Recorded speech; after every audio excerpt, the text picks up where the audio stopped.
નમસ્કાર, આપ જોઈ રહ્યા છો નેશન પ્લસ ન્યૂઝ. હું છું આપની સાથે વિભિક્ષા પરમાર. ગુજરાત હાઈકોર્ટના આદેશ બાદ વડોદરાના ઐતિહાસિક શ્રી યવતેશ્વર મહાદેવ મંદિરનો પ્રતિકાત્મક કબજો મેળવ્યા બાદ વહીવટી તંત્ર દ્વારા મોટી કાર્યવાહી હાથ ધરવામાં આવી છે. વડોદરા જિલ્લા કલેક્ટર ડોક્ટર અનિલ ધામેલિયાના આદેશ હેઠળ હવે શ્રી યવતેશ્વર મહાદેવ મંદિરના કમ્પાઉન્ડમાંથી ગેરકાયદેસર દબાણોનો સફાયો કરવામાં આવ્યો છે. વડોદરા શહેરના સિટી સર્વે નંબર 1 ની આ પૌરાણિક જગ્યા વર્ષોથી યવતેશ્વર મહાદેવ મંદિર ટ્રસ્ટ હસ્તક છે. અંદાજે 1,68,000 ચોરસ મીટરની આ કિંમતી જમીનની બજાર કિંમત આશરે 2400 કરોડ રૂપિયા જેટલી થવા જાય છે. આ જમીન પર ગાયકવાડ પરિવાર દ્વારા કરાયેલા દાવા અને અપીલોને નામદાર હાઈકોર્ટે એક ઐતિહાસિક ચુકાદામાં ફગાઈ દઈ જમીન ટ્રસ્ટના નામે પુનઃ સ્થાપિત કરી હતી. કોર્ટના આદેશ બાદ સ્ટે પીરિયડ પૂર્ણ થતાં જ જિલ્લા વહીવટી તંત્ર એક્શન મોડમાં આવ્યું હતું.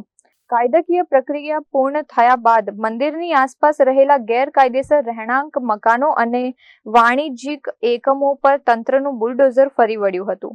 આ કામગીરીનું નિરીક્ષણ કરવા ખુદ વડોદરા જિલ્લા કલેક્ટર ડોક્ટર અનિલ ધામેલિયા પણ શ્રી યવતેશ્વર મહાદેવ મંદિરના કમ્પાઉન્ડમાં પહોંચ્યા હતા. વડોદરા શહેરના ટીકા નંબર 8/2 સિટી સર્વે નંબર 1/અ આ જગ્યા પૌરાણિક સમયથી શ્રી યવતેશ્વર મહાદેવ મંદિર ટેમ્પલ ટ્રસ્ટના નામે ચાલે છે. 1956માં આ કામના પ્રતિવિવાદી એટલે કે ગાયકવાડ ફેમિલી દ્વારા એક અનવેરિફાઈડ કાગળના આધારે તેમનું નામ મ્યુટેશનથી આ જમીનમાં દાખલ કરવામાં આવ્યું હતું, જેને મંદિરના ટ્રસ્ટી તરીકે કલેક્ટર સાહેબે અપીલમાં ચેલેન્જ કર્યું હતું. 1989 અને 1986માં આસિસ્ટન્ટ ચેરિટી કમિશનર અને જોઈન્ટ ચેરિટી કમિશનરે આ આખી પ્રોપર્ટીનું ડિટેલ્ડ અવલોકન કર્યું કે મંદિર પ્રિમાઇસીસમાં કેટલી પ્રોપર્ટી આવેલી છે. મંદિર પ્રિમાઇસીસમાં સ્થિત જૂની વાવ, ઘાટ, પૂજારીનું મકાન, આ તમામ પ્રોપર્ટીનું ડિટેલ્ડ અવલોકન કર્યા બાદ બંને જ આસિસ્ટન્ટ ચેરિટી કમિશનર અને જોઈન્ટ ચેરિટી કમિશનરે ટ્રસ્ટની તરફેણમાં હુકમ આપ્યો. કુલ 1,68,000 ચોરસ મીટરની આ આખી જગ્યા છે, જેની હાલની તારીખમાં અંદાજિત 2400 કરોડ કિંમત થાય છે માર્કેટ વેલ્યુ પ્રમાણે. આ બંને હુકમ પછી પ્રતિવાદીઓએ આ હુકમને ડિસ્ટ્રિક્ટ કોર્ટ અને હાઈકોર્ટમાં ચેલેન્જ કરી હતી અને તારીખ 17/6/2026ના રોજ નામદાર હાઈકોર્ટનો આમાં ઐતિહાસિક ચુકાદો આવ્યો, જેમાં એમણે આ કામના પ્રતિવિવાદીઓની તમામ અપીલો ડિટેલ અવલોકન બાદ ફગાવી દીધી હતી અને આ જગ્યાને શ્રી યવતેશ્વર મહાદેવ ટેમ્પલ ટ્રસ્ટના નામે પુનઃ પ્રસ્થાપિત કરી હતી. આ હુકમના પાલન કરવા હેતુ અને વર્ષોથી ચેરિટી કમિશનરનો જે હુકમ હતો કે આ જગ્યાનું પોઝેશન કલેક્ટર સાહેબ ટ્રસ્ટના વહીવટદાર તરીકે મેળવી લે, એનું પાલન કરવાના હેતુ 4 અઠવાડિયાનો સ્ટેનો પીરિયડ પૂર્ણ થતાં તારીખ 15/7/2026ના રોજ આ જગ્યાનું ફિઝિકલ પોઝેશન ટ્રસ્ટ દ્વારા મેળવી લેવામાં આવ્યું હતું. પરંતુ 15/7/2027ના રોજ હાઈકોર્ટે ઓરલ ડાયરેક્શનમાં એક નાનકડું માર્ગદર્શન જિલ્લા વહીવટીતંત્રને આપ્યું કે આમાં એક ડ્યુ પ્રોસેસ ઓફ લો આપણે ફોલો કરવી જોઈએ. તે પ્રકારનું કોઈ પણ રિલેક્સેશન પ્રતિવાદીઓને આમાં નથી મળેલું, તો એ ડાયરેક્શનને ફોલો કરવાના હેતુથી 15 તારીખે રાત્રે 12 વાગે, મતલબ કે જ્યારે સ્ટેનો પીરિયડ પૂર્ણ થાય છે, આ જગ્યાની ચારે તરફે ફેન્સિંગ કરીને એક સૂચનાદર્શક બોર્ડ લગાવવામાં આવ્યા હતા, જેથી કરીને જાહેર જનતા જોઈ શકે કે આ જગ્યાની માલિકી ટ્રસ્ટ હેઠળની છે.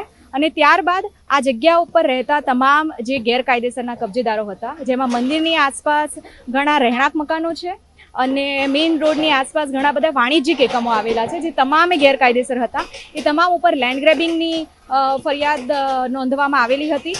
એ લેન્ડ ગ્રેબિંગની સંપૂર્ણ પ્રક્રિયા ફોલો કરવામાં આવી, તેઓનું હિયરિંગ કન્ડક્ટ કરવામાં આવ્યું, તેઓને જે પણ આધાર પુરાવા રજૂ કરવા હતા તે તમામ આધાર પુરાવાઓની ચકાસણી કરી લેન્ડ ગ્રેબિંગનો હુકમ કરવામાં આવ્યો હતો અને તારીખ 18/7ના રોજ આ જગ્યાનું સંપૂર્ણ ડેમોલિશનની જે કાર્યવાહી છે એ ચાલુ કરવામાં આવી હતી બપોરે 2 વાગે. આ ડેમોલિશનની પ્રક્રિયા આમ તો જોવા જઈએ તો 20 કલાકથી પણ ઉપર ચાલુ હતી અને અત્યારે પણ આ જગ્યાની ક્લિનિંગની કામગીરી ચાલી રહી છે. આગામી હજુ 2-3 દિવસ સુધી આ જગ્યા ક્લીન કરવામાં આવશે.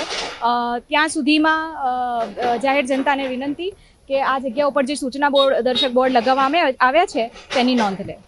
અત્રે ઉલ્લેખનીય છે કે લેન્ડ ગ્રેબિંગ એક્ટ હેઠળ શ્રી યવતેશ્વર મહાદેવ મંદિરના કમ્પાઉન્ડના તમામ ગેરકાયદે કબજેદારો સામે કડક કાર્યવાહી કરી સતત 20 કલાકથી વધુ સમય સુધી મેગા ડેમોલિશન ચલાવવામાં આવ્યું હતું. હાલમાં સમગ્ર વિસ્તારમાં ક્લીનિંગની કામગીરી ચાલી રહી છે અને તંત્ર દ્વારા આ જમીન પર સૂચના દર્શક બોર્ડ અને ફેન્સિંગ લગાવી દેવામાં આવ્યા છે. કેમેરામેન નવનીત પરમાર સાથે Chirag Patel, nation plus news, Vadodara. સમાચારોના સતત અપડેટ મેળવવા માટે અમારી નેશન પ્લસ ન્યૂઝની યુટ્યુબ ચેનલને સબસ્ક્રાઇબ કરો, બેલ આઇકન દબાવો અને જોડાયેલા રહો ફેસબુક, ઇન્સ્ટાગ્રામ અને ટ્વિટર પર.